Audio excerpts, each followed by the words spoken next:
ಯಾರೂ ಕೂಡ ಕಾನೂನಿಂದ ತಪ್ಪಿಸ್ಕೊಳ್ಳೋದಕ್ಕೆ ಸಾಧ್ಯ ಇಲ್ಲ. ರಾಜ್ಯ ಸರ್ಕಾರ ಈಗಾಗಲೇ SITನೂ ಕೂಡ ಫಾರ್ಮ್ ಮಾಡಿದೆ, ತನಿಖೆನೂ ಕೂಡ ಪ್ರಾರಂಭ ಆಗಿದೆ. ಈ ವಿಚಾರದಲ್ಲಿ ನಾವು ಯಾರೂ ಸಹ ಅದನ್ನು ಬೆಂಬಲಿಸತಕ್ಕಂಥ ಪ್ರಶ್ನೆ ನಾವು ಅಂತಲ್ಲ, ಯಾರೂ ಕೂಡ ಬೆಂಬಲಿಸೋಕ್ಕೆ ಸಾಧ್ಯ ಇಲ್ಲ. ಆದರೆ ರಾಜ್ಯ ಸರ್ಕಾರ ಎಲ್ಲೋ ಒಂದು ಕಡೆ ತನ್ನ ಗ್ಯಾರಂಟಿಗಳ ಬಗ್ಗೆ ಭರವಸೆ ಕಳಚಿ ಬಿದ್ದಂತೆ ಕಾಣ್ತದೆ, ಆ ವಿಶ್ವಾಸ ಹೊರಟೋದಂತೆ ಕಾಣ್ತಾ ಇದೆ.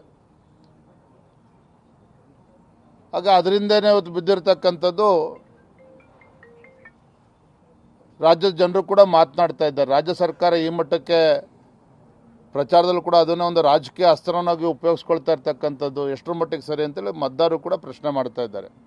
ಆದರೆ ಒಂದಂತೂ ಸತ್ಯ, ಈ ರಾಜ್ಯದಲ್ಲಿರ್ತಕ್ಕಂಥ ಕಾಂಗ್ರೆಸ್ ಸರ್ಕಾರ ದಿನೇ ಇವತ್ತು ಕಾನೂನು ಸುವ್ಯವಸ್ಥೆ ಸಂಪೂರ್ಣವಾಗಿ ಹದಗೆಡ್ತಾ ಇರ್ತಕ್ಕಂಥದ್ದು. ಗುಲ್ಬರ್ಗ ಜಿಲ್ಲೆನಲ್ಲಿ ಕಳೆದ ಒಂದು ವಾರದಲ್ಲೇ 2-3 ಒಂದು ಸೂಸೈಡ್ ಪ್ರಕರಣ ನಡೆದಿದೆ. ಹತ್ಯೆ ಪ್ರಕರಣಗಳು ದಿನೇ ಜಾಸ್ತಿ ಆಗ್ತಾ ಇದೆ. ರಾಜ್ಯದಲ್ಲಿ ಇವತ್ತು ಲವ್ ಜಿಹಾದ್ ಪ್ರಕರಣಗಳು ಕೂಡ ಜಾಸ್ತಿ ಆಗ್ತಾ ಇದೆ. ತಾಯಂದಿರು ಇವತ್ತು ಆತಂಕದಲ್ಲಿದ್ದಾರೆ ಕರ್ನಾಟಕ ರಾಜ್ಯದಲ್ಲಿ. ಇವತ್ತು ಮೊನ್ನೆ ದಿನವೂ ಕೂಡ ಇವತ್ತು ತಡವಾಗಿ ಬೆಳಕಿಗೆ ಬಂದಿರತಕ್ಕಂಥದ್ದು ಹುಬ್ಬಳ್ಳಿ ಧಾರವಾಡದಲ್ಲಿ ಒಬ್ಬ ದಲಿತ ಹೆಣ್ಣು ಮಗಳು ಸದ್ದಾಮ್ ಹುಸೇನ್ ಅಂತಕ್ಕಂಥವನು, ಅವ್ರ ಹೆಸರನ್ನು ಚೆನ್ನಾಗಿಟ್ಟಾರ ಅವ್ರ ಅಪ್ಪ ಅಮ್ಮ. ಇಂಥ ಒಂದು ನೀಚ ಕೃತ್ಯ ಎಸಗಿರ್ತಕ್ಕಂಥದ್ದು ರಾಜ್ಯ ಸರ್ಕಾರ ಕಣ್ಣು ಮುಚ್ಕೊಂಡು ಕೂತಿರ್ತಕ್ಕಂಥದ್ದು ನೋಡಿ. ನಾವು ಮತ್ತೆ ಈ ವಿಚಾರವನ್ನು ಪ್ರಸ್ತಾಪ ಮಾಡ್ತೀವಿ ಅಂತಲ್ಲ, ಎಲ್ಲೋ ಒಂದು ಕಡೆ ರಾಜ್ಯ ಸರ್ಕಾರ ಪ್ರಜಾಪ್ರಭುತ್ವದ ದೇಗುಲ ವಿಧಾನಸೌಧದಲ್ಲಿ ಪಾಕಿಸ್ತಾನ್ ಜಿಂದಾಬಾದ್ ಘೋಷಣೆ ಕೂಗ್ದಾಗಲೇ ವಿಧಾನಸೌಧದಲ್ಲಿ ಪಾಕಿಸ್ತಾನ್ ಜಿಂದಾಬಾದ್ ಘೋಷಣೆಗಳು ಕೂಗಿದಂಥ ಸಂದರ್ಭದಲ್ಲಿ ಅಂಥ ದೇಶದ್ರೋಹಿಗಳಿಗೆ ಒದ್ದು ಒಳಗಾಗ್ತಕ್ಕಂಥ ಕೆಲಸ ಮಾಡಬೇಕಾಗಿತ್ತು. ರಾಜ್ಯ ಸರ್ಕಾರ ಮೀನಾಮೇಷ ಮಾಡ್ತಾ ಇದೆ. ಈ ರಾಜ್ಯ ಸರ್ಕಾರದ ನಡವಳಿಕೆ ಏನಿದೆಯಲ್ಲ, ಕೊಲೆ ಆದರೂ ಕೂಡ ಕೊಲೆಗಡಕರನ್ನ ಒಳಗಾಕಬೇಕು ಅಂತ ಹೇಳಿದ್ರೆ 100 ಬಾರಿ ಯೋಚನೆ ಮಾಡ್ತಾರೆ. ಯಾರು ಇವತ್ತು ಲವ್ ಜಿಹಾದ್ ಪ್ರಕರಣದಲ್ಲಿ ಲವ್ ಜಿಹಾದ್ ಅಂತಕ್ಕಂಥ ಕೃತ್ಯದಲ್ಲಿ ಇದ್ದಾರೆ, ಅಲ್ಲಿ ತಪ್ಪಿತಸ್ಥರನ್ನ ಹಿಡಿದು ಹಾಕಬೇಕು, ಒಳಗಾಕಬೇಕು ಅಂತ ಹೇಳಿದ್ರು ಕೂಡ ಅಲ್ಪಸಂಖ್ಯಾತರ ನೋವಾಗ್ತದೆ. ಅಂದರೆ ಈ ಧೋರಣೆ ಏನಿದೆಯಲ್ಲ ಕಾಂಗ್ರೆಸ್ ಸರ್ಕಾರದ ಈ ಧೋರಣೆ, ಅಲ್ಪಸಂಖ್ಯಾತರ ತುಷ್ಟೀಕರಣದ ರಾಜಕಾರಣ ನೀತಿ ಇವತ್ತೇನು ಅನುಸರಿಸ್ತಾ ಇದೆ ರಾಜ್ಯದ ಕಾಂಗ್ರೆಸ್ ಸರ್ಕಾರ, ಸಿದ್ದರಾಮಯ್ಯನವ್ರ ಸರ್ಕಾರ.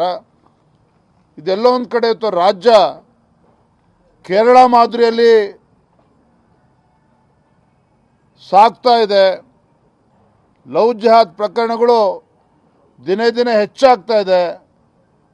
ಇಂಥ ದುಷ್ಕೃತ್ಯಕ್ಕೆ ಎಸಗ್ತಕ್ಕಂಥ ಈ ದೇಶದ್ರೋಹಿಗಳೇನಿದ್ದಾರೆ, ಮಹಿಳೆಯರ ವಿರುದ್ಧ ಅಪರಾಧ ಮಾಡ್ತಕ್ಕಂಥ ನೀಚ ಕೃತ್ಯಗಳನ್ನೇನು ಮಾಡ್ತಾ ಇದ್ದಾರೆ, ನಾವೇನು ಮಾಡಿದ್ರು ಸಹ ರಾಜ್ಯ ಸರ್ಕಾರ ನಮಗೆ ಬೆಂಬಲ ನೀಡ್ತದೆ, ನಮ್ಮನ್ನ ಯಾರೂ ಕೂಡ ಏನು ಮಾಡೋದಕ್ಕೆ ಸಾಧ್ಯ ಇಲ್ಲ. ನಿರಾತಂಕವಾಗಿ ಈ ಲವ್ ಜಿಹಾದ್ ಪ್ರಕರಣಗಳು ನಡೀತಾನೆ ಇದೆ, ಜಾಸ್ತಿ ಆಗ್ತಾನೆ ಇದೆ. ಆದರೆ ಕಾಂಗ್ರೆಸ್ ಸರ್ಕಾರ ಕಣ್ಮುಚ್ಕೊಂಡು ಕೂತಿದೆ. ಇದು ಕೊಲೆಗಡಕರಿಗೂ ಕೂಡ ಒಂದು ರೀತಿ ಇಂಡೈರೆಕ್ಟ್ಲಿ ರಾಜ್ಯ ಸರ್ಕಾರನ ಆಸರೆ ನೀಡ್ತಾ ಇದೆ.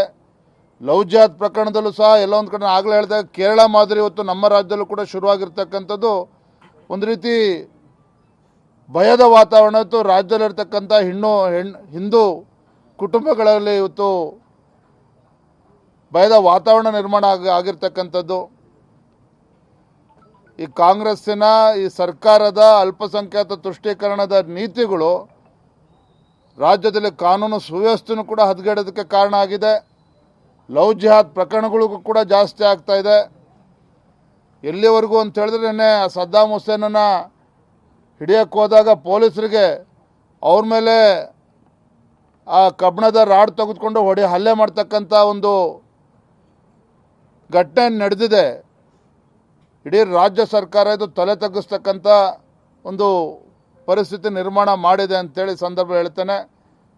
ಮತ್ತು ಅಲ್ಪಸಂಖ್ಯಾತ ತುಷ್ಟೀಕರಣ ಎಲ್ಲಿವರೆಗೆ ಅಂತ ಹೇಳಿದ್ರೆ ಅವ್ರಿಗೆ OBC ನಲ್ಲೂ ಕೂಡ ಇವತ್ತು ಪರಿಶಿಷ್ಟ ಜಾತಿ ಪರಿಶಿಷ್ಟ ಪಂಗಡಗಳಿಗೆ ಇವತ್ತು ಅನ್ಯಾಯ ಮಾಡಿ ಅಲ್ಲಿ OBC ಕೂಡ ಅವ್ರಿಗೆ ಕೊಡ್ತೇವೆ, ಹಿಂದುಳಿದ ಸಮಾಜಗಳಿಗೂ ಕೂಡ ಅನ್ಯಾಯ ಮಾಡ್ತೇವೆ ಅನ್ನೋ ಮಟ್ಟಕ್ಕೆ ಇವತ್ತೇನು ಹೊರಟಿದ್ದಾರೆ. ಇದೆಲ್ಲದಕ್ಕೂ ಕೂಡ ಈ ಮುಂದಿನ ಲೋಕಸಭಾ ಚುನಾವಣೆಯಲ್ಲಿ ಪ್ರಜ್ಞಾವಂತ ಮತದಾರರು ತಕ್ಕ ಉತ್ತರವನ್ನು ನೀಡ್ತಾರೆ.